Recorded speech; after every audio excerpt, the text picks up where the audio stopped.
मेरे प्यारे गुरु दातार मंगेता द्वारे खड़ा।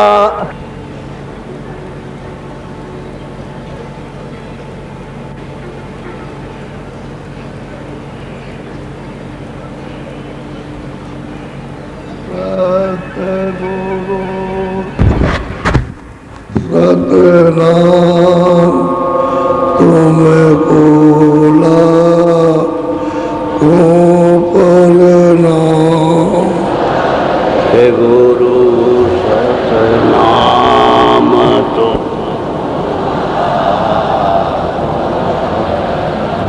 सतगुरु सतनाम तुमको ला को परनाम।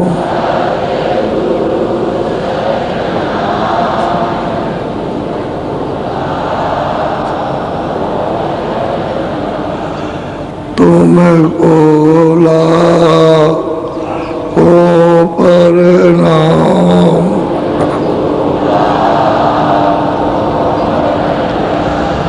अरब कोट ने सूरज चांद सितारे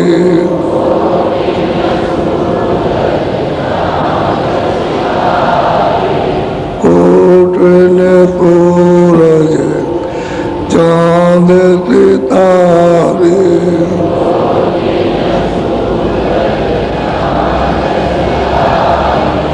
रोम रोम में करे उजारे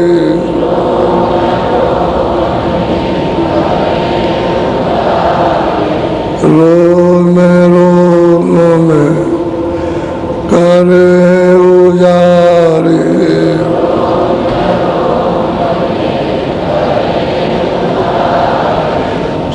सतपुरुष करता तुमको ला को परनाम।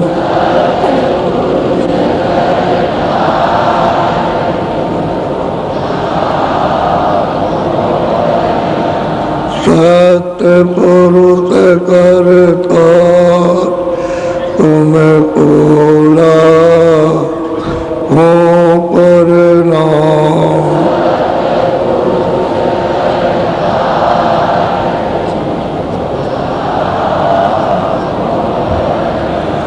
अरबों सूरज चांद सितारे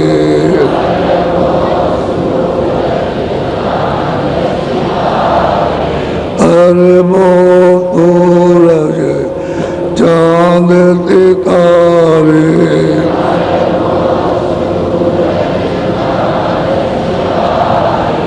रोम रोम में करे उजारे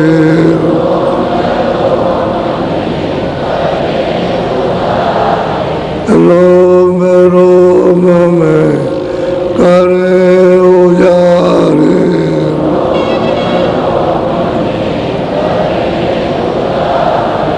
अलग पुरुष करता तुमको ला को परनाम।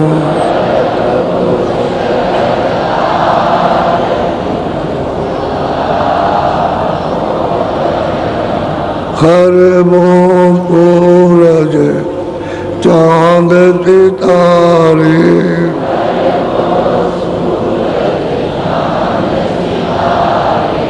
अरबों सूरज चांद सितारे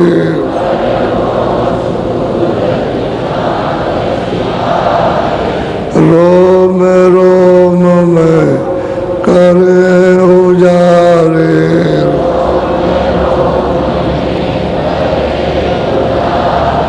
रोम रोम में करे उजारे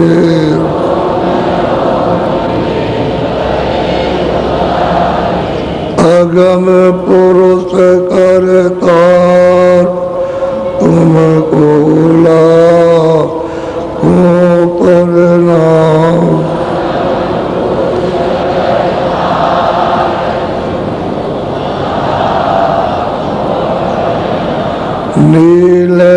नील शशि मान उतारे।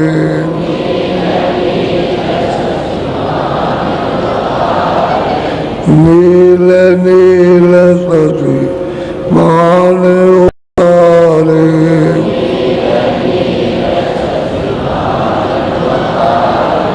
रोम रोम में करे उजारे।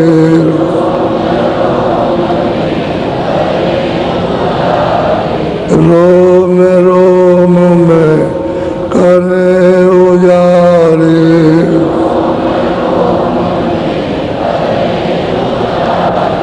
अनामी पुरुष करता तुमको ला ओ प्रणाम।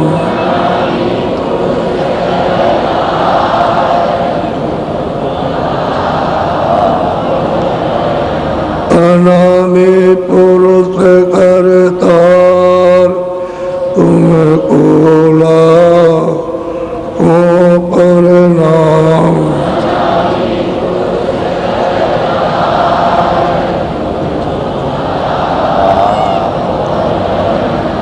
सतगुरु सतनाम तुमको ला ओ प्रणाम।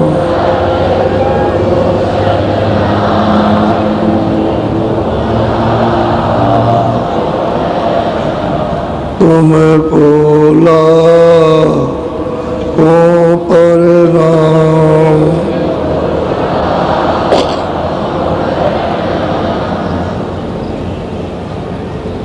नहीं मिलेंगे तो आप कुछ नहीं जान सकते हो कि मैं कहाँ से आया हूँ, मेरा पिता कहाँ है। उसे आप न समझ सकते हो ना उसके आनंद के लिए खोज कर सकते हो। जब वो आते हैं और अपनी दया करते, कृपा करते, तो साधक को, प्रेमी को ऐसा अपने को बना लेना चाहिए कि घाट पर बैठ के भीख मांगे। गुरु से भीख मांगता है घाट पर बैठ के, तो जो जुक्ति बताई है उससे घाट पर हर रोज बैठ के भीख मांगे कि मैं भिखारी हूँ और मैं अपना दामन फैला रहा हूँ, आपकी कृपा और दया हो जाए ताकि हमारा बोझा ये सब उतर जाए और जीवात्मा यहाँ से, इस शरीर से निकल के और घाट पर खड़ी हो तो वो दया करे।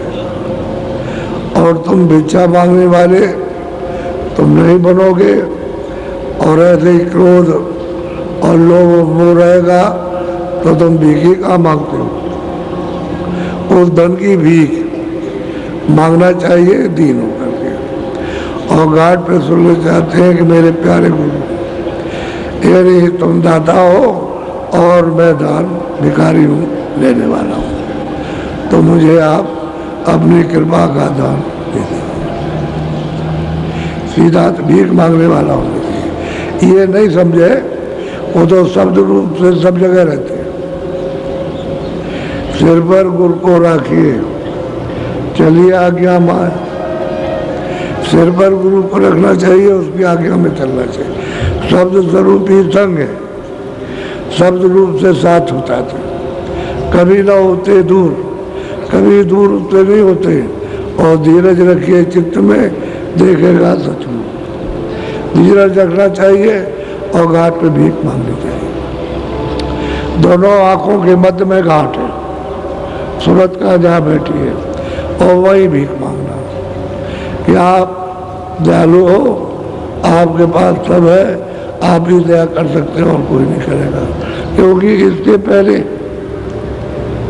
मालिक तो कुछ करेगा नहीं। जो सतलोक में यहाँ तो आता नहीं, न कभी आया न कभी आएगा। अब जो वहाँ से आते हैं उनका संदेशा लेकर के वही जानसीन होते हैं, वही सब कुछ करता धरता, वो अगर नहीं बताएंगे तो आपको पता भी नहीं चलेगा, नहीं ले जाएंगे तो आप जा नहीं सकते हो। सफाई नहीं करेंगे तो पाप और पुण्य नाश नहीं हो सकता, जीवात्मा नहीं जगेगी, ना उसकी आँख खुलेगी और ना ऊपर की तरफ चलेगी। तो वही करता धरता यहाँ के सत्पुरुष कुछ नहीं करेगा। और जो दाता दान लेने वाला जो दान लेना चाहता है उन्हीं को सब समझता है। सत्पुरुष को कुछ नहीं, किसी को कुछ नहीं समझता, वही जब ऐसा समझ लेगा कि वही सब कुछ देने वाले, तब वो दात मिलेगी, तब वो दान मिलेगा, तब ये झोली, तब सूरत रूपी झोली भरेगी। ऐसे नहीं तो उनको कुछ समझेंगे नहीं तो क्या मिलेगा। और वो तो आते नहीं है, और अगर आते होते तो हमको पहले ही ले जाते, पहले ही बुला लेते। तो वो तो आते नहीं है, वो जो आते हैं उन्हीं को आपको मानना। जब आप वहाँ पहुँच जाओगे, जब वहाँ पहुँचोगे तो पता चलेगा कि यही तो गए थे वहाँ हमको लेने के लिए, यही थे। वहाँ ये ज्ञान होगा। यहाँ तो छोटी बुद्धि से और छोटे उसे जीवात्मा के ज्ञान से आप नहीं जान सकते, लेकिन वहाँ जानने में आ जाएगा यही थे, यही थे। तो जब साधक पहुँचे तब वो चिल्लाए कर भाई यही है सब कुछ, करने धरने वाले ये, वो कुछ नहीं करेंगे, ये ले जाएंगे, जो कुछ करेंगे तो ये करेंगे। तब प्रेमी मतलब ये। फिर उनकी आसना ही बढ़ी, प्रेम बढ़ा उसको।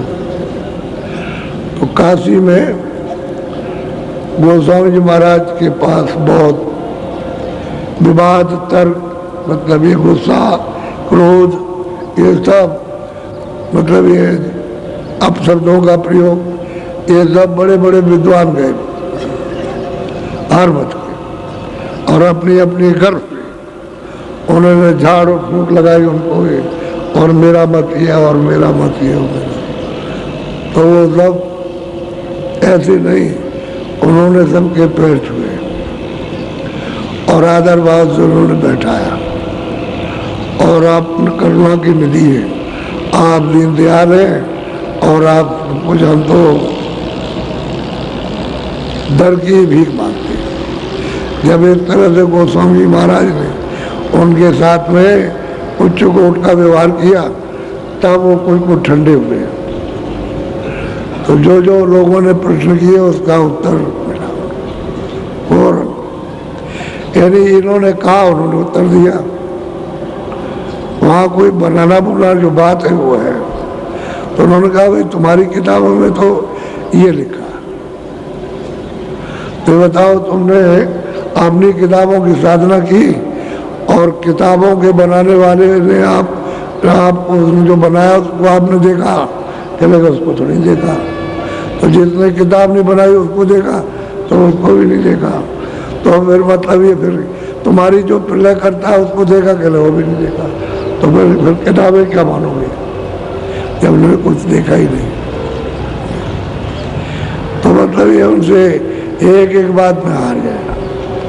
तुमने ये क्रिया की तो अभी तो हम जानते नहीं है, तो फिर किताबों के क्या समझोगे? जो जिस मत का आया, मुसलमान हो चाहे हिंदू हो, चाहे शैव मत का हो, चाहे वो सन्यासी मत का हो, उदासी मत का हो, वैष्णव मत का हो, और मतलब ये चाहे ईसा मत का किसी का भी हो,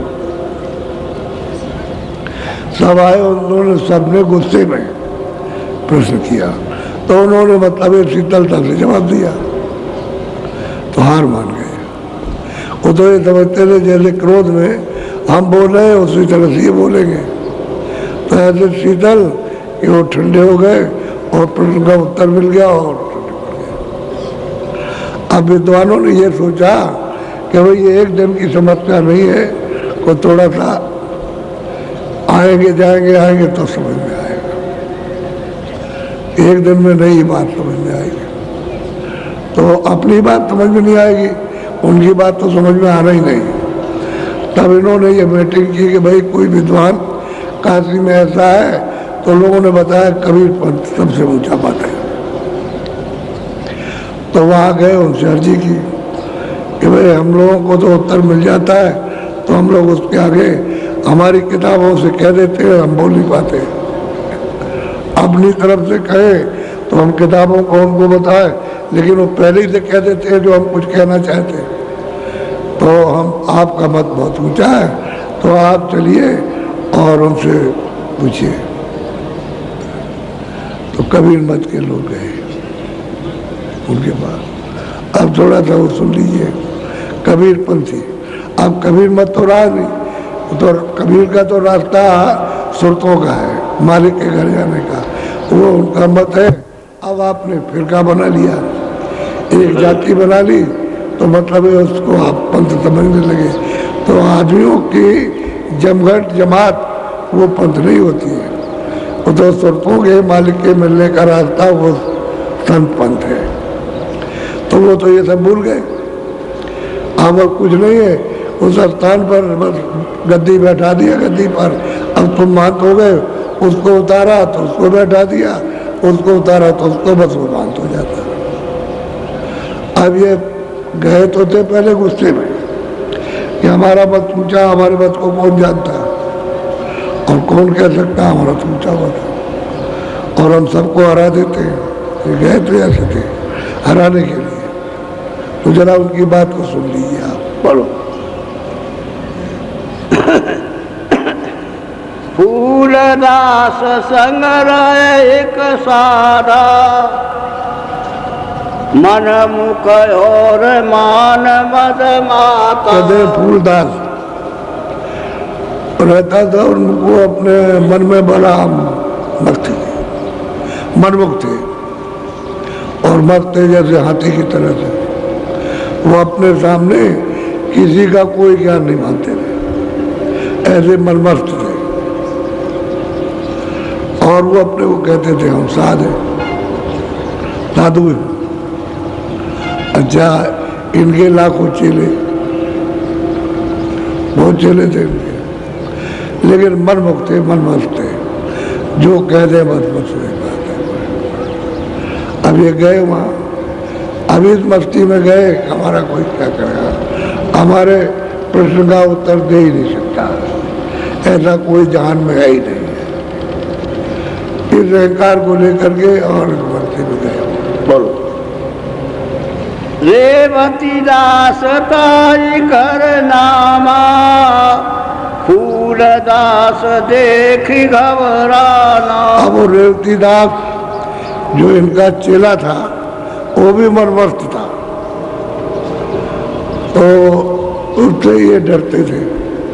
फूलदास अपने चेले से डरते थे, वो भी मनमस्त था, वो भी कुछ नहीं गुरु को समझता था, ऐसे ही। तो ये दोनों के दोनों वहाँ, और कुछ जमात और कुछ पालकी वाले, कुछ चोर ढोंढाने वाले, चोर उसको कि मक्खी गुरु महाराज पे न बैठ जाए, उसको चोर हिलाते चले ऐसे करते। तो चार आदमी इधर, दो चार आदमी इधर, और दो पालकी वाले उधर, दो इधर, और पालकी में बैठ करके और बस गए। तो पालकी तो खैर उन्होंने कुटी के बाहर उतार दी, और वहाँ से कुटी से बाहर, और मतलब ये नीचे रखवाया, फिर उतरे और फिर सबके दबाए, झुंड बना कर। बोलो। पुनि बोला मन में ऋषियाना, स्वामी अब चलिए आस्थाना। अब उनको प्रश्न करते बहुत देर हो गई, और उत्तर लेते देर हो गई। अब उनसे बातचीत होने लगी तो देर हो गई उनको काफी, और उनका फूलदास का मन मुरझा गया और दीन हो गए, और समझने की कोशिश करने लगे। वो प्रश्न करे, उसका उत्तर दे दें, और फिर उसके बाद जब उनसे पूछे कि भाई तुम ये तो ये है और तुमने इसकी साधना की, तो कुछ नहीं, साधना कुछ थी नहीं, खाली पढ़ना था और कुछ नहीं था। तो किताबों में जो लिखा था उसी को पढ़ लेते, उसी के तालमेल बैठाते।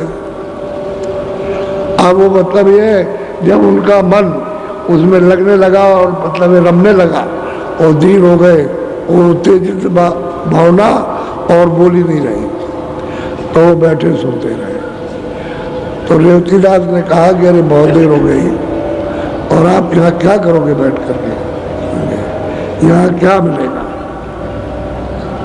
अब उड़ीसा में गुस्सा हुआ उनसे, कई बार बीच में गुस्सा हुआ और उसने ठेका रहे, कह लगे चलिए गुरुजी चलिए यहाँ से, यहाँ कुछ नहीं है। ऐसा उसने सामने सबके कहा और गोस्वामी जी महाराज वहाँ बैठे, वो भी उसका प्रश्न और उत्तर दे रहे, प्रश्न उत्तर दे रहे और सब चीज़ों में उसकी संतुष्टि उसी वक्त होती गई और मतलब ये विचारधारा में डूब गया। तो रेवतीदास कहता है अरे चलिए यहाँ क्या रखा है, गुस्सा हो गया। तो गुरु महाराज को नाराजगी आई तो उन्होंने अपनी टोपी और सेली गले में डालते हैं कबीरपंथी, तो टोपी और सेली और माला ये उसको कहा इधर आओ, उसको सिर पर रख दिया और गले में सेली डाल दी और माला दे दी कि जाओ तुम कबीर चौरा स्थान पर तुम मानती करना, हमारी जब मर्जी होगी तब हम आएंगे, और नहीं तो जब वो चलने लगा टोपी और सेली डाल करके मस्त हो गया और काम बन गए। अब क्या, जब चलने लगा तो उन्होंने कहा कि हम नहीं आएंगे। फूलदास ने कहा कि हम वहां स्थान पर नहीं आएंगे, तुम अपनी मानती करना, अब पूरी आना। अब ये चला पालकी में बैठकर, अब इसको चोट डालने लगे इसकी, अब वो गुरु महाराज तो अलग हो गए, जो टोपी और शैली पहन ले बस वही पूरा गुरु हो गया, तो इसको पहरा दी गई भी गुरु हो गया। अब वो कुछ नहीं रहे पूछता और बच्चों पर चोट डाल के चल रहे थे, तो इतने रास्ते में सोचा कि इतने सुख, इतना आराम, इतने चेले, न धन की कमी है, न मान की कमी है, न इसकी कमी है और न सेवा की कमी, इतने चेले सब मतलब है हाथ में हाथ लिए सेवा, इन्होंने सब सुख त्याग दिए। वो चेला रेवतीदास सोच रहा कि सब सुख त्याग दिए, फेंक दिया और हमारे मानती रख दी, तो कोई बड़ी वस्तु पाई है, बड़ी कोई वस्तु पाई, इसलिए इन्होंने इसको छोड़ दिया। अब देखिए इसके विचार ये बदले, रास्ते ही में पालकी बैठते ही ये सोचता जा रहा, तो कबीर चौरा अपने स्थान पर नहीं पहुंचा तो उन्होंने कहा भाई उतारो, तो उतार दिया। तो मंगलदास उसका गुरभाई था, तो कहा कि देखो ये तुम टोपी लो, ये सेली लो और ये माला लो और तुम कबीर चौरा स्थान पर मानती करो और मैं तो गुरु के पास जाऊंगा, अगर उनको कोई चीज मिल गई होगी तो मुझे भी उनके पास मिल जाएगी, मुझको। बस उसने वही पालकी रखी और उनको पहनाया। अब वो सोचने लगे, नाराज तो हुए लेकिन ये सोचने लगे कि भाई कबीर चौरा स्थान तो सब बर्बाद हो जाएगा, तो टोपी और मतलब शैली माला लेकर के फिर बैठ गए। वो कहने लगे भाई अब जो कुछ भी हो सो हो, स्थान में बिगड़ने पाए। अब वो चले गए वहीं फूलदास के बाद अपने गुरु के पास गए और वहां जाकर के गोस्वामी जी को प्रणाम किया। यहाँ से तो गुस्से में गया था, यहाँ तो बहुत नाराज होकर के गया था, इनके पास क्या है, ये क्या वो क्या है, और तुम ये चलो, तो वो तो वही रह गए। अब वो चुपचाप कह लगे मैं यही रहूँगा, मैं छोड़ के नहीं जा सकता हूँ, मैं इनके साथ ही रहूँगा, इनको कुछ मिलेगा तो मुझको भी कुछ मिल जाएगा। अब ये देखिए ये, अब वो वहाँ कुटी बना ली, जंगल तो था ही, तो कुटी जगह से हट के बना ली, तो गुरु और चेला दोनों रहने लगे। अब वो सुनते सुनते सुनते सुनते तब मतलब ये है कि चेला ने गुरु का तब पूछा गुरु किसको कहते हैं, तो गोस्वामी महाराज ने उसको बोलो। फूलदास कहे आज न आवो, तो वह सब मेरे स्थाने जाओ। फूलदास ने कहा कि जाओ, तब लोग अपने अपने स्थान पर जाओ, अब यहाँ रहेंगे, जब हमारी मर्जी आएगी तो आएंगे, लेकिन चलते वक्त में कह दिया कि अब नहीं आएंगे। बोलो। तुम सब मेरे स्थाने जाओ, रात यहीं चरणन में आओ। अब वो फूलदास कहते हैं कि वह रातों में इन चरणों में बिताएंगे और तुम लोग सब स्थान पे चले जाओ, सब जाना होगा। लेकिन ये सब कुछ कहने के बाद जब वो चलने लगे तो उन्होंने कह दिया हम नहीं आएंगे, अब हम कभी नहीं आएंगे। ये फूलदास ने कहा उन चेलों से। और सेली और जिसको टोपी पहनाई तो दूसरा भी कह दिया तुम जाओ मानती करो, अब नहीं आएंगे बेटे। बोलो। हाँ, तीन पुण्य तरक की न एक बाता, तुम रहिए इनके साथ। अब उन्होंने तो ये कहा कि भाई अब तो हम इन्हीं के साथ रहेंगे, हम कहीं नहीं जाएंगे। फूलदास में हम इनके साथ रहेंगे, चलो हम कहीं नहीं जाएंगे। अब वो तो मतलब ये है कि तो मात बना दिया उनको, अब ये अपना विचार करने लगे हमको तो ये रहना। बोलो। हमको समझ बूझ पड़ा असलेखा, तुम्हारी गमति कछुआ चरज देखा। कहते हैं कि भाई हमको कुछ ऐसा समझ पड़ा कि यहाँ कोई अगम चीज है, ये हमारे विचारों में आया और वो इनके पास है, इन्हीं से मिलेगा और कहीं नहीं मिलेगा। ऐसा फूलदास की समझ में जब उन्होंने सेली टोपी दे दी तो ये विचार उनके उठने लगेंगे, चरणों में रहेंगे। हमको कुछ अगम बात सूझ पड़ी, ये ऐसी कोई चीज है, क्योंकि वो तो बात ये मनमस्त थे। अब प्रश्न करने पर सब उनका उत्तर मिल गया, फिर उनके पास कोई प्रश्न ही नहीं रह गया। तब ये बात उनकी समझ में आई, तब उनको ये विवेक आने लगा बुद्धि का। बोलो। गुस्सा खाई बोले अस बोली, ले उतार दीनी सोई से। वो गुस्सा खा करके और चेले को उनको टोपी सेली पहना दी, उसको तब जाएगा। अब गुस्सा लगी उनको, अभी तक गुस्सा नहीं आई थी, लेकिन अब गुस्सा लगी उसको जब उसने बार बार कहा। बोलो।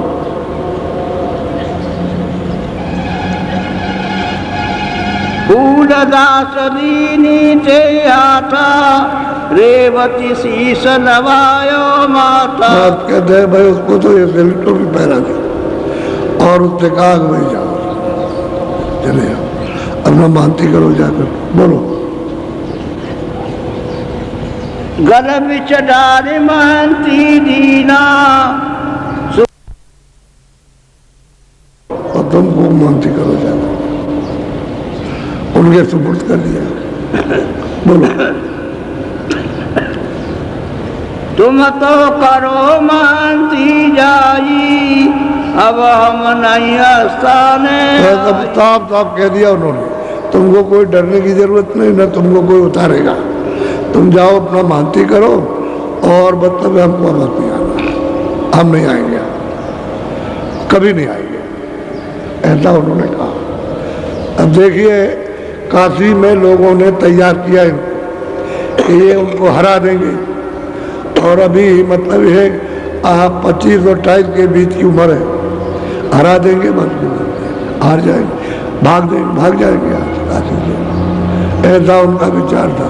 अब वही देख लीजिए आप, अब वो क्या उनको बात बनाया और कहा कि हम इन्हीं चरणों में रहेंगे। अब उनको विवेक हुआ, बुद्धि विवेक जब उन्होंने कुछ कहा तब ये संसार का उनको बोध हुआ कि तो कुछ नहीं, ये तो सब धोखा, और हम धोखे में फंसे और धोखा है, क्योंकि वो तो अंदर से मालूम हुआ कि हमको तो कुछ मिला नहीं, कुछ भी नहीं मिला, धोखा ही धोखा है। इसलिए उन्होंने ये सब भार उस चेले पर जो क्रोधी था, जिससे डरते थे, उसी को सौंप दिया। जाओ तुम। बोलो। चेला चला बैठ सुख पाला, फूलदास भया और हवाला। अब फूलदास तो गोस्वामी जी के हवाले हो गया, अब चेला बड़ा चला गो, अब बड़ा उसको हर्ष हुआ कि हमको गद्दी मिल गई, और अब और फूलदास गोस्वामी जी महाराज हवाले हो गया। तो मैं तो आपका चेला, मैं तो आपका शिष्य, मैं आपको छोड़ के नहीं जा सकता, अब उनको दे दिया। बोलो। चेला मार्ग बता विचारा, मन में सोच किया निकाला। चेला ने रास्ते में विचार किया और सोच कर रहा, ये सोच रहा कि भाई ऐसा गुरु महाराज ने क्यों किया, हमको ये क्यों दे दिया। अब मन में ये सोचता है और सोचते ये बात उसकी समझ में आई। बोलो। छानी महंती हमको दीना तासे अधिक बात कटती। अब रेवतीदास कहता है कि गुरु ने ये सब छोड़ करके और बांती हमको दी है, तो इससे कोई बड़ी वस्तु उनको मिली, इसलिए उन्होंने छोटी सी छोड़ दी। अब वो चेले में ये विचार उठे कि बड़ी वस्तु उनको मिल गई तो छोटी उन्होंने छोड़ दी और हमारे से डाल दी। अब ये विचार उठते लगे। बोलो। सब सुख भोग मन नहीं लाए, ये तो अधिक बात कहते जितने भी सुख थे उनके मन में कोई नहीं भाया, क्योंकि वहां तो सब सुख थे, तब आराम था हर तरह का, किसी चीज की कोई कमी तो थी नहीं। क्योंकि जैसे जितने भी सुख थे उनके, वो सब के सब उनके मन नहीं पाए। और बस मतलब ये है कि कोई बड़ी वस्तु पा गए इसलिए सब इसको छोटा समझा। ये नहीं मतलब ये कृतम है, इसमें कुछ नहीं, तब वो वहाँ हमको गले डाल दिया वहाँ, ये तो तुच्छ चीज है। ये विचार रेवतीदास के पालकी में बैठे बैठे उमड़ रहे हैं। बोलो। ये सब बात तुच्छ सम होई, तरह मरे सिर डारी सो। कहते ये सब चीज तुच्छ है, इसलिए उन्होंने मेरे गले डाल दिया कि चाहो तो मानती करो जा करके, अगर कुछ इसमें होता तो ये क्यों छोड़ देते स्थान। इतनी बड़ी मानती को छोड़ते, सब सुख भी उनको मिल रहे थे, कुछ नहीं भाया, उन्होंने बिल्कुल एकदम से घड़ा की तरह से छोड़ दिया और मेरे गले डाल दिया। बोलो। ये विचार मन माई समाना, मत वही सूत उठाया। अब ये रेवतीदास के मन में और बुद्धि में ही आया, तब उसको विवेक उठा, तो उसने पालकी को रोक दिया। जब ये विवेक हुआ ये सब चीज तुच्छ है और उन्होंने हमारे सामने छोड़ दी और हमारे गले बांध दिया और सब सुख उन्होंने छोड़ दिए, तो कोई बात कुछ चीज है और हमारे गले बांध दिया उसने, तब छोड़ा है। अगर वो जान लेते कि इसमें सुख है, आराम है, सब करेगा, सब भोग है, तो फिर हमारे गले क्यों डालते, फिर तो वो रहते, हमारे गले बांध दिया। ये विवेक उसको हुआ वापिस जाने में। क्रोध का और दर्शन का देखिए ये फर्क है कि सुना तो उनको रहे थे, चेला नाराज हो रहा था, लेकिन वो सब चीज उसमें प्रेरित हो गई और इतनी देर में वहां से वहां पहुंचने में इतनी देर में उसको ज्ञान हुआ। जब बोध हुआ, शुद्ध बुद्ध बोध हुआ उसको, तब उसने पालकी को रोक दिया। बोलो। फिर पीछे मार्ग से आए, सुख पाले बख्शीश कहते हैं कि फिर पीछे जब उन्होंने थैली और टोपी दे दिया अपने मंगलदास को, गुरबाई को जो छोटा था, तब वो पीछे आए, लौटे, सब पालकी आलकी सब छोड़ दिया, स्थान छोड़ दिया, टोपी छोड़ दी, थैली तब छोड़ दिया और पीछे लौटे। बोलो। स्थान पर वहीं आ गए। बोलो। सब मिल के जावो आस्थाना, हम महंत संग उपजो ज्ञान। कहते तुम जाओ स्थान पर मानती करो, गुरबाई से कहा, और हमको तो ज्ञान उपजा है तो हम महंत के साथ ही रहेंगे। ये रेवतीदास ने कहा, हम उनको अब नहीं छोड़ेंगे, उन्हीं के साथ में। अगर उनको ज्ञान उपजा है, उनके ऊपर दया हो जाएगी तो मेरे ऊपर भी हो जाएगी। उनको कुछ मिलेगा तो मैं भी, मुझे भी मिलेगा कुछ, लेकिन वही रहेंगे। बोलो। मंगल दास रहे गुरु भाई, ते टोपी से दीते पैराई। बस उनको पैरा करके भेज दिया, आप लौट आए। वो भी वही का था बेचारा, तो उसको दे दिया कि जाओ तुम करो, हम उन्हीं के साथ रहेंगे जाकर। बोलो। आए पुण्य महंत के पासा, जा तुलसी की कुटी तो निवास। जहाँ गोस्वामी महाराज का वो निवास स्थान था तो वहाँ आए हो जहाँ अरे फूलदास जहाँ टिके हुए थे वहाँ पहुँच गए। कह रहे ये क्या किया? कह लगे हमको अब जरूरत प्रेम तो आपके साथ रहेगा। साफ कहा उसने कि अगर आपको कुछ मिल जाएगा तो मेरे ऊपर भी दया हो जाएगा। सीधा कहा उसने उनसे, कहा गुरुजी से कि अगर आपको कुछ उनसे मिलेगा तो वो आपको दया करके दे देंगे तो आपको भी दे देंगे, हम नहीं साथ छोड़ेंगे। अब देखिए विवेक हो गया दोनों ने, गुरु और चेला में। बोलो चौरदार सुख पारी गैया, चौरा पर उन खबर जनैया। बात वहाँ खबर हो गई कि भाई तो उतर गए, उतर के वो चले गए, वहाँ सब खबर हो गई उनको। तो वो कोई चेला उनके पास गया भी नहीं। इतने चेले थे जो सेवा करते थे, कोई नहीं गया। अब जो बैठ गया वहाँ खबर हो गई चारों तरफ कि दूसरा उस स्थान पर बैठ गया, टोपी सैली होके वो बात हो गया। ये रवाज था उस समय का। बोलो मंगल चेला सुन पछताना, चौरा सुन भयाया। अब वो पछताया तो जरूर, उसने सोचा कि भाई वो चले गए और मुझे भी चला जाना चाहिए था, लेकिन अब वो किसको टोपी और सैली पहराए? वहाँ कोई योग नहीं था उस समय पर। तो पीछे से बहुत पछताया कि भाई अब क्या किया जाए, अगर हम भी जाते हैं तो यह स्थान बिल्कुल बर्बाद हो जाएगा, अब क्या करें? यानी विवेक तो उसमें भी आया कि अगर चले जाएं तो यहाँ कोई इस लायक नहीं कि इसको संभाल लेगा, तो फिर क्या करें? फिर वो इधर, फिर उधर, इधर उधर यही सोचता रहा क्या करे क्या न करे। तो फिर बोलो पुण्य विचार की ना मन माही, यह स्थान मानती जाई। कहते अगर मैं भी चला गया तो यहाँ कोई नहीं रहेगा, स्थान बर्बाद हो जाएगा। ये विचार किया, मैं ये विचार करके वहीं रुक गया। बोलो ये दोनों मिल की न विचारा, हम चारे तो ये। अब उसने सोचा कि अगर हम भी छोड़ देते तो छोड़ गए, दोनों तो छोड़ दिया, हम भी छोड़ते हैं तो विचार किया स्थान बर्बाद हो जाएगा। मेरे यहाँ मतलब ये है कि संस्था और मतलब ये है कि मत कुछ नहीं रहेगा। इस विचार करके फिर लोग बोलो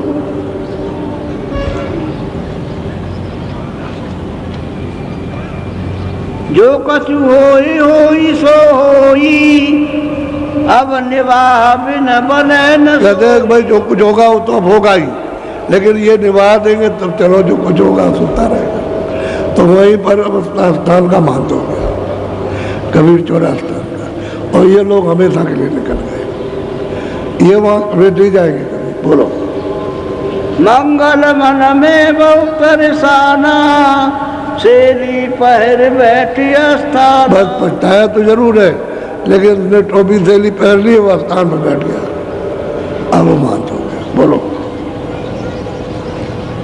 रेवती दास कुटी पर आवा, ले पकड़े तुलसी के पावा। बस कहते हैं रेवती दास वो कुटी पे गया, गोस्वामी जी महाराज निकले होंगे तो उनको चरणों को स्पर्श किया कि महाराज मैं तो आप ही के पास रहूँगा, मैं कहीं नहीं जाता। हाँ बोलो रेवती दास बोले असमानी, मैं रहूं इनके संग स्वामी। कहते हैं उन्होंने हाथ जोड़ के प्रार्थना की कि जहाँ पर ये जिनको मैं गुरु मानता था वो जहाँ रहेंगे तो वही आदेश दीजिए, मैं भी रहूँगा। ऐसा उसने कहा रीतिदास ने वो स्वामी जी थे। तो ठीक है रहो, क्या बात है, रहो।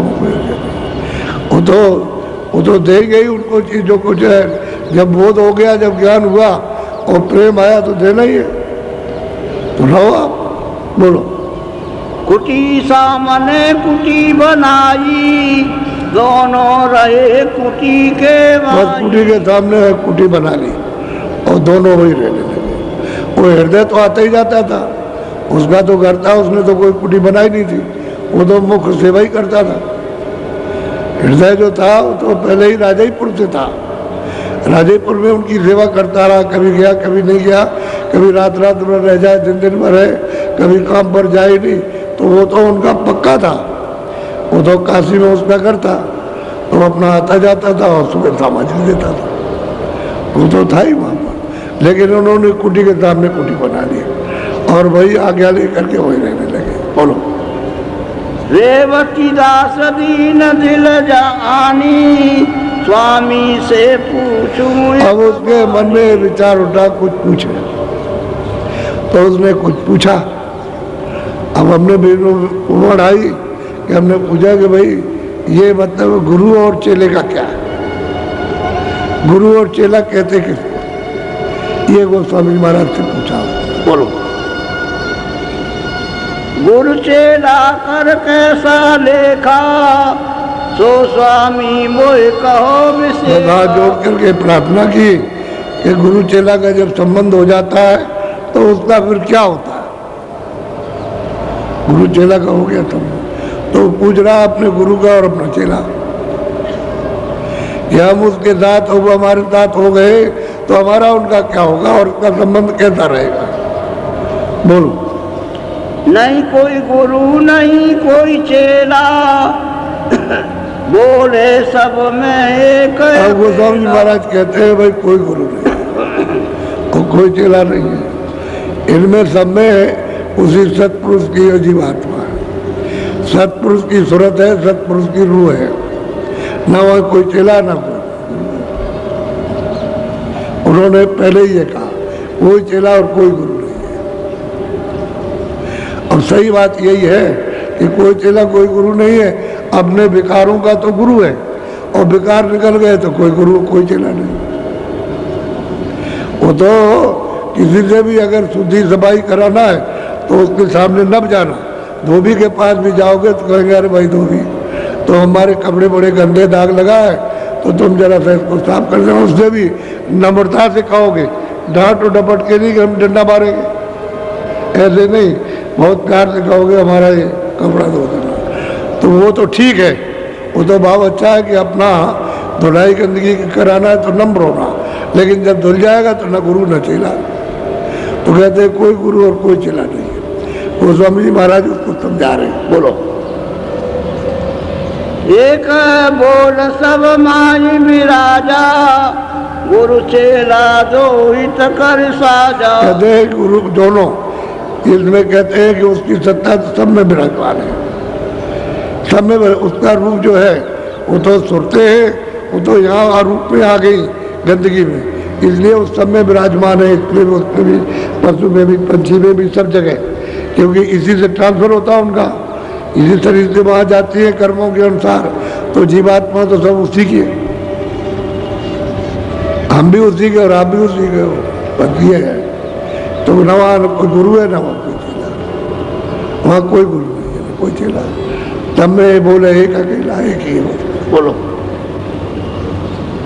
चेला हो नीक विधि भाई, गुरु हो 84। अब गोस्वामी जी महाराज कहते हैं चेला भाव तो ठीक है कि भाई मैं आया अपने विकारों को दूर करने के लिए, अज्ञान को दूर करने के लिए, या जो हमने पूरा अच्छा किया है कर्मों को किया उसकी सफाई के लिए, तो मतलब ये जो गंदगी लदी है, जुग जुग से गंदगी लगती आ रही, तो उसको कौन धोएगा कौन माफ करेगा।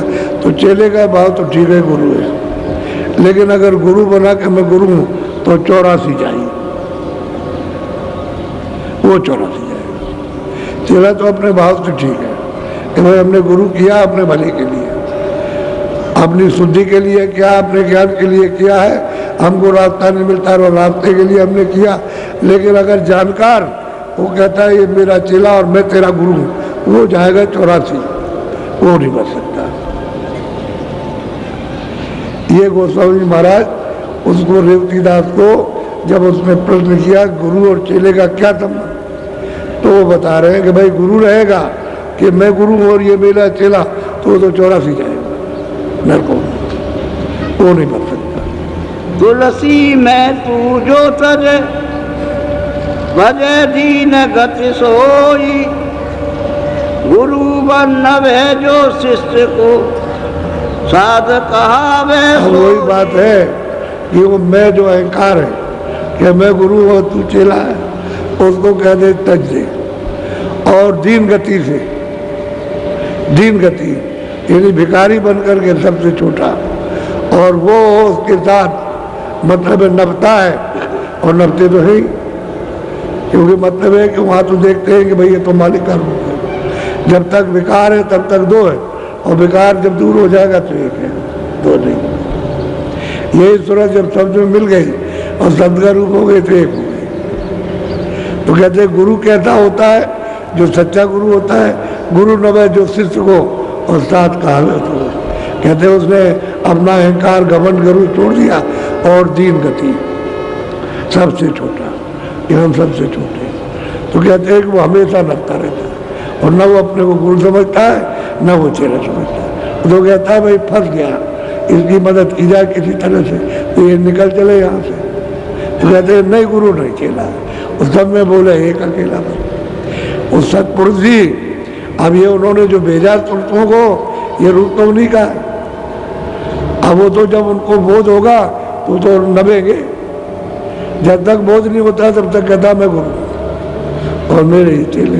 तो कहते हैं ऐसे गुरु 84 जाते हैं, चारों खानों में, पशु पंछियों की योनि में चले जाते हैं। बोलो।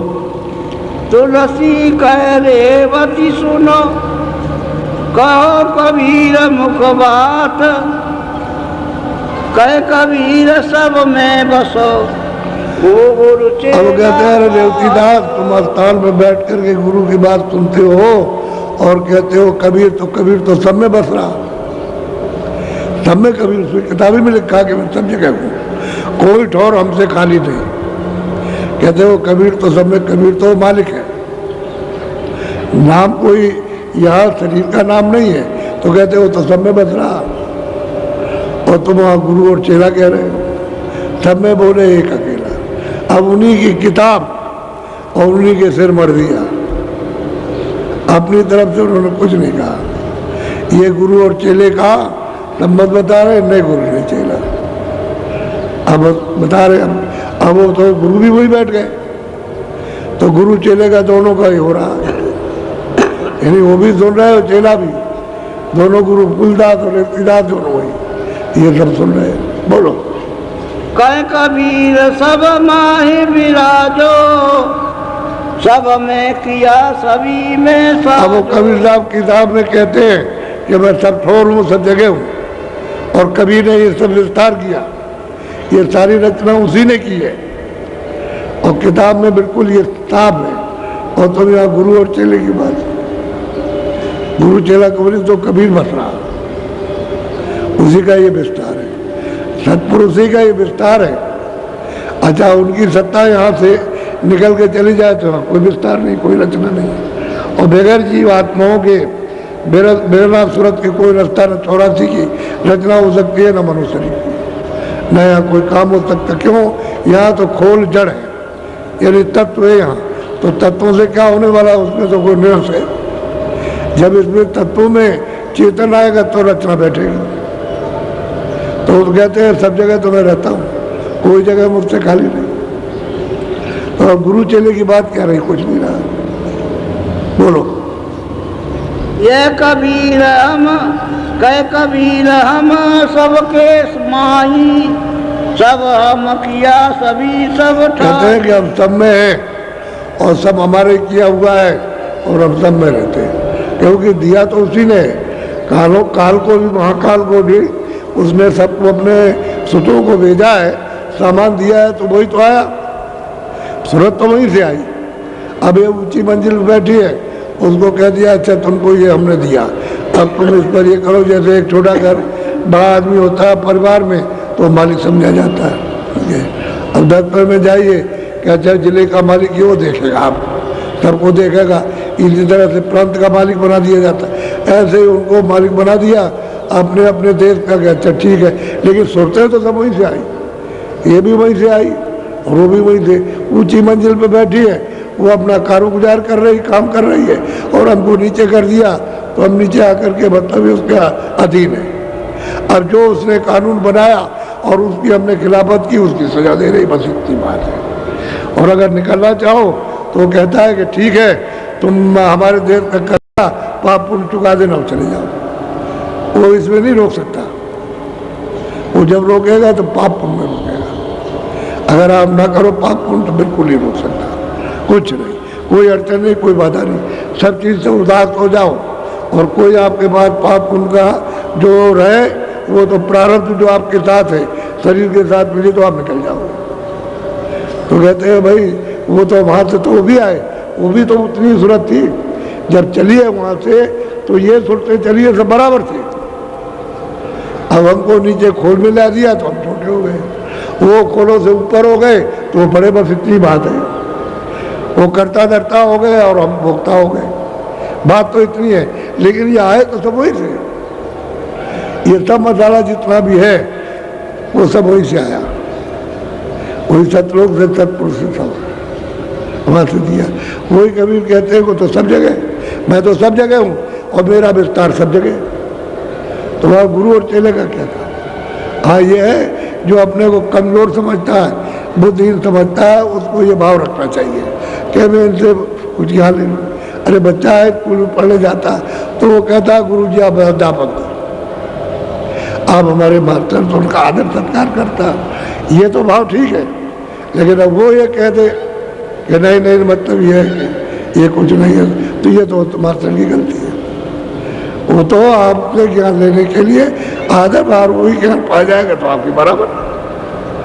अब वही चीज़ मिल जाए तो सब बराबर हो जाए, बस इतना ही अंतर है और कुछ।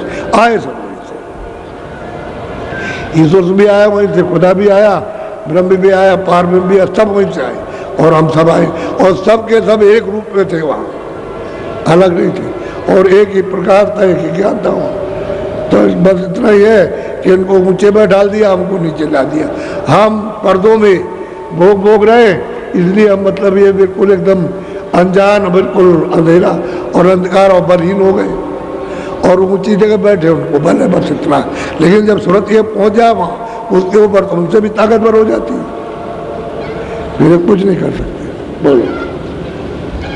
जो महंत चेला करे भाई, सब में रहा कबीर समाई। जब वो कबीर सब जगह सब में समाया हुआ तो चेला में भी और मात में भी है, सब में कबीर समाया हुआ और तुम वहाँ मात और चेले बनते हो।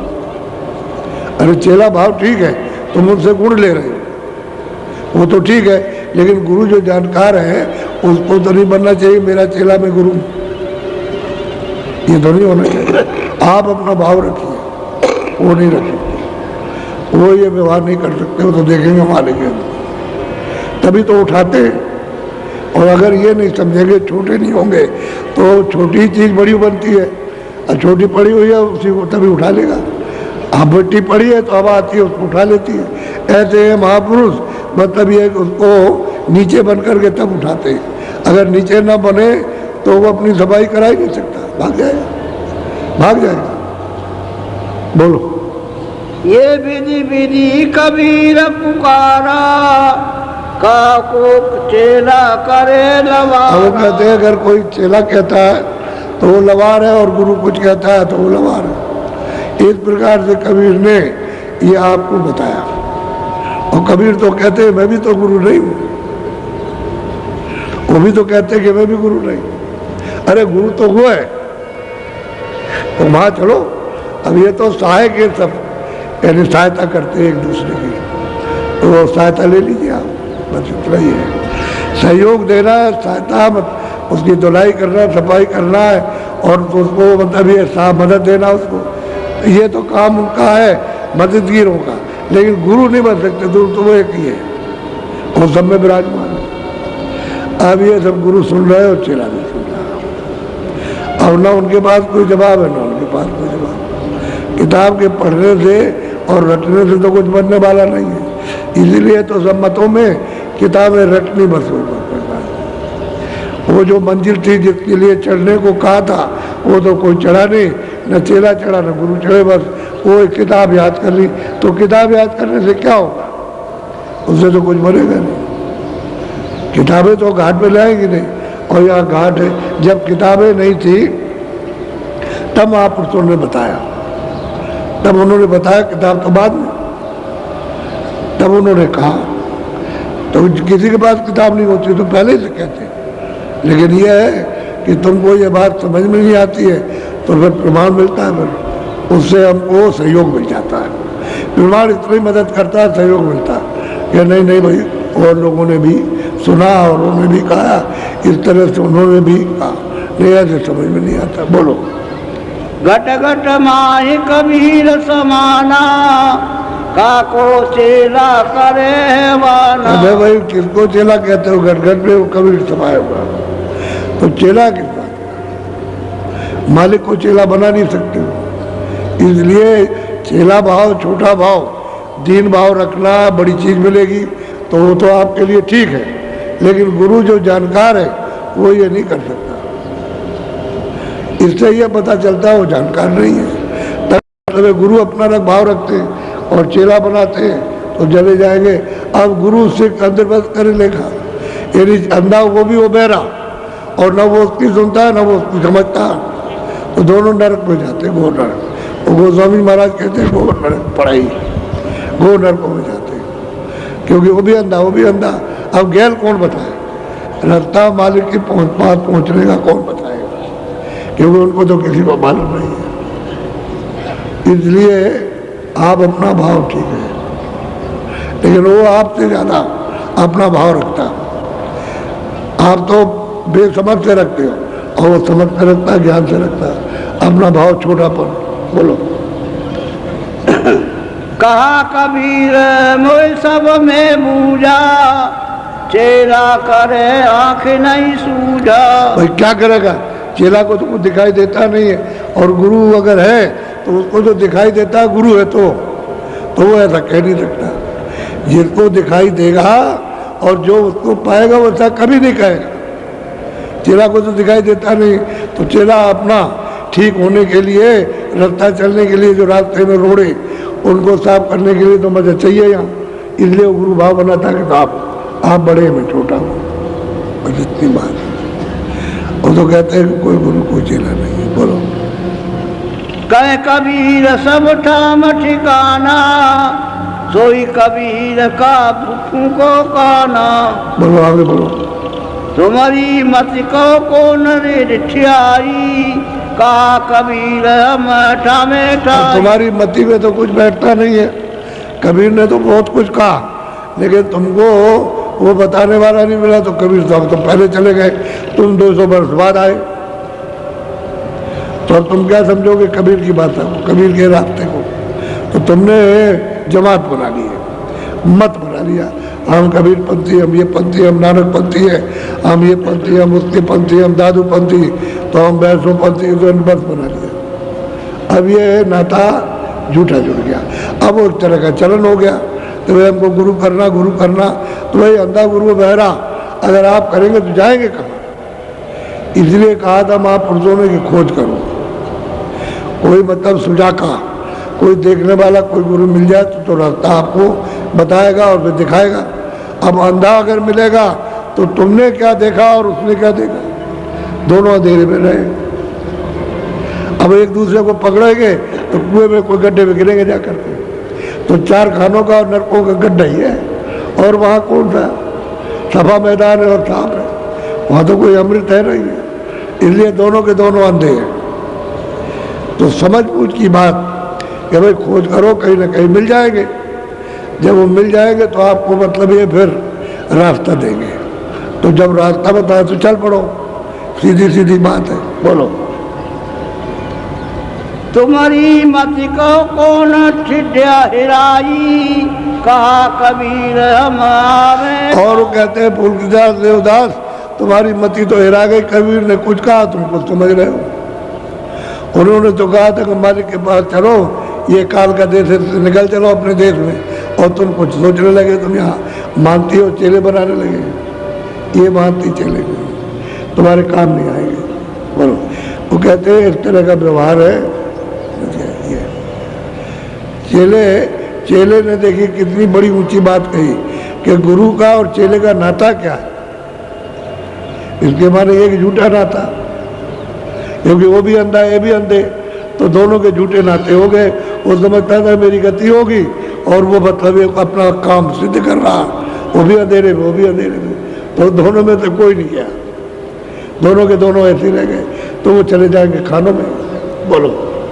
कहो कबीर सब माही समाना, गुरु कबीर की करो बखान। कहते हैं कि भाई तुम कबीर का बखान करते हो तो सब जगह मौजूद है, तुम अलग अलग कबीर को क्यों करते हो? तो सब जगह बस रहा, सब जगह है, और तुम अलग अलग समझते हो। अब ये प्रश्न का, एक के प्रश्न का उत्तर गुरु को भी मिल रहा और चेले को भी मिल रहा। जो गुरु चेला दोनों थे तो दोनों को मिल रहा, वो उसका प्रश्न था, उनका भी उत्तर मिल रहा, उसको भी मिल रहा, दोनों को बताया जा रहा। ये नहीं कि उसको छोड़ दिया तो उसको छोड़ दिया, ऐसा नहीं। बोलो। तुम कबीर को स्वामी मानो, पुण्यवा को चेला ठहराओ। और कहते हो तुम कबीर को कहते हो स्वामी और फिर उसी कहते हो चेला है, वही स्वामी हो वही चेला, ऐसा नहीं हो सकता। ऐसा नहीं कि वही चेला हो जाए और मतलब स्वामी हो जाए, तो तुम ये भाव रखते हो अपना। बोलो। कस कस ज्ञान तुम्हारा भाई, भूल न अपनी देखी आई। अब गोस्वामी जी महाराज कहते हैं कि भाई तुम्हारा ज्ञान किस तरह का है, यानी तुम अपनी भूल नहीं देखते हो कि मैं कहाँ जा रहा हूँ। वो भूल मिटाना चाहिए था, और तुम मतलब भूल मिटाते नहीं हो। और तुम्हारा ज्ञान किस तरह का है? फिर तो तुम्हारा बातों का ज्ञान है, खाली जबान का ज्ञान है कि पढ़ दिया और बस रट लिया, उसको कह दिया, उसको कुछ नहीं करना धरना कुछ नहीं है। तुम्हारा ऐसा ज्ञान है झूठा, तुम्हें अल्प ज्ञान है छाया का। बोलो। असा अगम निगम का ज्ञान सुनाओ, अपने घर की भूल न पाओ। अब बात यह है कि बात तो तुम कहते हो कि भाई इधर से उधर है, उधर से उधर, वहाँ पहुँच जाओ, वहाँ पहुँच जाओ, और ये, और बात कुछ नहीं जानते हो, ना उधर जानो ना इधर जानो। और कहते हो लोगों से कि हम मतलब ये बहुत कुछ जानते हैं और हमारा मत बहुत ऊँचा है। रहे अंधेरे में, आँख हो गए अंधे, चेला भी अंधा और गुरु भी अंधा, और बात करते हो उनकी। उन्होंने तो ठीक लिखा कैसे चलना। हम किताबें अगर किसी की सुना दें और तुम किताबों को पढ़ लो, उससे क्या मिलेगा? वो तो तुमने भी सुन लिया, हमने भी सुन लिया, उसमें मिला कि तुमको क्या और हमको क्या मिला। तो ये किताबों का लेखा जोखा नहीं, ये तो करने का लेखा जोखा है कि जिन्होंने किया है उन्होंने कोई किताबें नहीं लिखी थी। किताब तो जब पालेंगे तब लिखेंगे। जैसे शुरू में कबीरदास आए तो फिर कुछ लेकर के आए, किताब तो लेके आए नहीं थे, तो जब उन्होंने देखा तो किताब लिखी। ऐसे ही जितने भी महात्मा आए पहले उन्होंने देखा तब बाद में किताब लिखी। और बहुत ऐसे भी आए जिन्होंने कोई किताब नहीं लिखी। बहुत आए उन्होंने प्रमाण दिया और किताबें लिखी और बताया और लोगों को पहुंचाया। तब लोगों ने कहा कि भाई मैं भी पहुंचाऊँ। जब तक प्रेमी न कहे कि वह पहुंच गया तब तक उन्हें मानेगा कौन? जब प्रेमी पहुंचता है तभी मानता है। ये तो अंधेरे का काम तो अंधेरे करा, उजाले का उजाले का। तो वही सब बड़े प्रेम से समझा रहे, उनको उनकी समझ में आ गया। समझ में आया तभी रुक गए, तभी छोड़ दिया। बोलो। नहीं कोई तुमको पकड़ हारा, शोधन शब्द समझ अब वो कहते हैं गोस्वामी जी महाराज कि तुमसे कोई कहने वाला तो है नहीं है कि तुम ये क्या कह रहे हो, ये क्या कह रहे हो। समझ गए? तो कहने वाला कोई होता तो उनको पकड़ लेता, आ करके फंस गए। अब तो करने वाला कराने और कहने वाला वो सब आ गया, सुनेगा भी वो कहेगा भी। तो पहले तो तुमसे किसी ने कहा नहीं और अब ये कहा जा रहा है। अब सुनने वाले मिल गया, अब वो रुचि के साथ और प्रेम के साथ सद्भाव दीनता से सुन रहे हैं। अब उनके सब उनके विकल्प और जितने भी संकल्प से सब खत्म हो गए। यही होता है। बोलो। सासे सील पोल तुम लाई, पकड़े तो कछु जवाब न आई। कहते भाई शीलता तो होनी चाहिए। अब तुम मतलब ये है कि अपनी बात नहीं समझता, उन्हीं के किताब की बात समझा रहे हैं। अभी बात तो अपनी तो बात में बताएंगे। किताब की बात उन्होंने समझाई कि उन्होंने ये कहा और ये देखा, और तुमने कुछ नहीं देखा और कुछ नहीं कहा। अंदाजे जैसे अपने लोग कहते हैं स्वर्गवास हो गया, स्वर्गवास हो गया, उसको बैकुंठ मिल गया, उसको मुक्ति मिल गई। जो गंगा जी में स्नान करके मरे उसको मुक्ति मिल गई। वो बैतरनी पार हो गया तो अब इनसे पूछा जाए कि भाई तुमने बैतरनी देखी है जो पार हो गया? ना उसने देखी ना आपने देखी, और बैतरनी पार हो गया और स्वर्गवास हो गया और वैकुंठ में चला गया, ये कहावत हो गई। और वैकुंठ में गया, सब वैकुंठ में चले गए, तो फिर कोई नहीं बचेगा। तो ये 84 में फिर कौन जाएगा नरकुंड में? क्योंकि वो तो योनि फिर खाली होगी, खाली हो करके दूसरी जगह जाएगी, फिर भोग भोग करके फिर लौट करके कभी करोड़ों वर्षों के बाद तब लौट के इसमें आएंगे, तो जगह तो खाली हो जाएगा, तो सबको स्वर्गवास हो गया, तो फिर 84 रहेगी नहीं।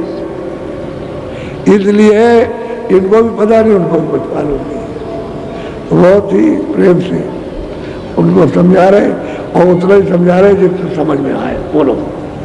और अनेक बात नासी, कौन कौन कहूँ तुम्हारी बात। गोस्वामी जी महाराज कहते हैं भाई बात तो तुमको बहुत तरह की समझाने की है, लेकिन अभी इतनी बातों की क्या जरूरत है? सीधी सीधी बात तुम अपनी उसको समझो कि मध्य न चेले को मिला कुछ न गुरु को मिला, तो किस बात का चेला? जब तुमने कुछ दिए ही नहीं चेले को, तो फिर वो क्या मतलब ये मानेगा कि मैं चेला हूँ, तो गुरु क्या बनोगे? तो दोनों के दोनों अंधे हो। अब उसने सोचा कि बड़ी चीज मिल गई, ये सब चुप छोड़ दिए, और वो दौड़ करके फिर आ गया कि अभी इनके पास रहेंगे। उसने ये कहा कि वो उनको कुछ मिलेगा तो मुझे मिल जाएगा, मैं रहूँगा इनके पास। और सही बात है कि दोनों को मिल जाएगा, दोनों को मिलेगा। और दोनों 28 वर्ष के पहले पहुँचेंगे। गोस्वामी जी की उम्र 28 साल की, और उसके ये पहले पहुँच जाएंगे घर, वो पहले अपनी उम्र के अंदर ही पहुँचा देंगे। ये इस तरह काम होता है। बोलो। कह कबीर मुख साची बानी, तुम अब समझ कछु परख न जा। कहते हैं कबीर ने तो सच्ची वाणी का उच्चारण किया, हमने उस वाणी को परख नहीं पाया। क्यों? कि अंदर रास्ते नहीं चला हमारा। हम अंदर रास्ता चलते हैं तो आँख खुलती तो हम तो देखते जाते तो सब स्थानों को, वहाँ के धनियों को प्राप्त करते, और प्राप्त करते जब चलते तो मतलब पार जाते, तब जा करके सत्य देश में, सतलोक में उसका दीदार दर्शन होता, तब तो ठीक था। तो वहाँ तो तुमने कुछ किया नहीं, तो सत्यवाणी को तुमने नहीं परखा, न पहचाना न पहचाने कुछ नहीं। और सत्यवाणी बोलने के बाद सत्य रास्ता जिनके पास है उनके पास तुम गए भी तो नहीं। तुम तो आ करके चेली टोपी पहन ली, बस दूसरी बात। जैसे उस अंधे को मात बना दिया तो वो तो बेचारा भाग गया है, फिर उसने दूसरे को मर दिया। अब वो जितने रहेंगे उतने सब अंधे ही रहेंगे, वहाँ कोई सुझाकर नहीं रहेगा कि वो चला हुआ हो कि जब भाई पहुँचा हो। तो कहते सत्यवाणी तो तुमने पकड़ा नहीं कि उसने क्या कहा था, सत्य क्या था। अब ये झूठी चीज पकड़ ली, बोलो, हार गए। उन्होंने भेजा था कि लौट के आएंगे, हमको सुनाएंगे काफी बात। अब वो वही रह गए, वो चेला और गुरु सब वही रह गए, वही के वो सब छोड़ दिया। यानी जो कुछ पकड़े थे मानती की ये धन दौलत हो, वो सब छोड़ दिए, वही रह गए। और लंगोट पे ना कबूल है, यही है।